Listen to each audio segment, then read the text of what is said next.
Shalom Shalom Shalom. میں خدا کا خادم عاشر سلیم عید پینتیکوست کے موقع پر ایک خاص پیغام دینا چاہتا ہوں کہ ہم مسیحی ایماندار عید پینتیکوست نہیں مناتے، بلکہ اس کے برعکس ہم عید نزول روح القدس کو مناتے ہیں، روح القدس کے نزول کی عید۔ عید پینتیکوست یونانی کے جس لفظ سے ماخذ ہے اس کا مطلب ہے 50واں دن، اور یہ عید فصح سے 50ویں دن منائی جانے والی یہودی عید ہے، اور یہودی عیدین کی تکمیل مثلا عید خیام، عید فصح اور بے خمیری روٹی کی عید اور عید پینتیکوست کی تکمیل خداوند یسوع مسیح نے کر دی ہے، کیونکہ مقدس متی رسول کی پاک انجیل 5ویں باب کی آیت نمبر 17 میں خداوند یسوع مسیح نے فرمایا، میں توریت اور نبیوں کے صحیفوں کو منسوخ کرنے نہیں بلکہ پورا کرنے آیا ہوں، تکمیل بخشنے آیا ہوں، انجام دینے آیا ہوں، اور اس نے ان عیدین کو تکمیل بخشی ہے۔ اور عید پینتیکوست کو عام طور پر پہلے پھلوں کی عید بھی کہا جاتا ہے، اسے ہفتوں کی عید بھی کہا جاتا ہے، اسے فصل کاٹنے کی عید بھی کہا جاتا ہے،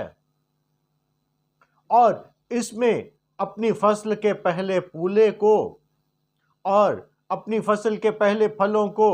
خداوند کے حضور لایا جاتا تھا، اور خداوند یسوع مسیح نے اپنی زمینی خدمت کے پہلے پھل کو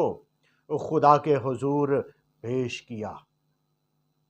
اور یہ 120 کی جماعت جو خداوند یسوع مسیح کی خدمت کا پہلا پھل ہے وہ خدا کے حضور پیش کیا، اور پھر خداوند یسوع مسیح کے وسیلے سے روح القدس کو اس دنیا میں بھیجا۔ عید پینتیکوست اس پیش گوئی کی تکمیل ہے جو یوئیل 2 باب میں ہے، اور میں ہر فرد بشر پر اپنا روح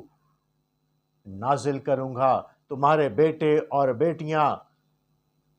نبوت کریں گے، بوڑھے خواب اور جوان رویا دیکھیں گے۔ یہ خداوند یسوع مسیح کے مقدس یوحنا کی پاک انجیل میں 14ویں باب میں کیے گئے وعدے کی تکمیل ہے کہ میں باپ سے درخواست کروں گا اور تمہیں دوسرا مددگار بھیجوں گا، اور 15ویں باب میں خداوند یسوع مسیح نے فرمایا کہ میرا جانا تمہارے لیے فائدہ مند ہوگا، اگر میں نہ جاؤں گا تو روح القدس کو بھی نہیں آئے گا۔ اور پھر اعمال پہلے باب میں خداوند یسوع مسیح نے شاگردوں سے کہا کہ جب تک تمہیں روح کا لباس نہ مل جائے یروشلم میں ٹھہرے رہنا۔ یہ عید پینتیکوست کی تکمیل ہے، اور یہ اس پیش گوئی کی تکمیل ہے، یہ خداوند یسوع مسیح کے وعدوں کی تکمیل ہے۔ تو ہم عید پینتیکوست نہیں بلکہ روح القدس کے نزول کی عید مناتے ہیں۔ تو آپ سب کو روح القدس کے نزول کی عید بہت بہت مبارک ہو، اور خداوند آپ کو برکت دے۔